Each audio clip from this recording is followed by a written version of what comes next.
relations to math problems and things that I do in my daily work as a chief financial officer, I'm responsible for figuring out raises every year, because you've gotten one before. And normally we do a straight raise, what we call a cost of living raise, a cost of adjustment raise, or COLA, as someone would call it, as opposed to a meritorious raise like that.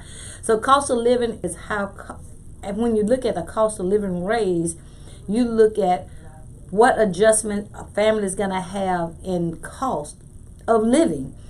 Food, housing, shelter, clothing, and things of that nature. So that's why they call it cost of living. What does it take you to live from year to year?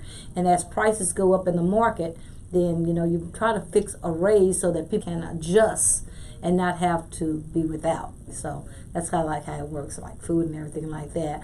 So the amount of raise can be figured in several different ways to look at how much money you have available, how much money the college have available. First of all, when we do our budgets, how much money the college has available, and then we try to decide what that cost of living raise is going to be. Because now we're not only concerned about our employees and them being able to live, sufficiently, we also have to worry about the finances of the college and make sure that we don't fall, in a deficit mode as that. So one of the easiest ways for us to figure out is really like if we give a across the board raise, as we did this past year for 2%, it's a direct proportion, which is called a linear relationship.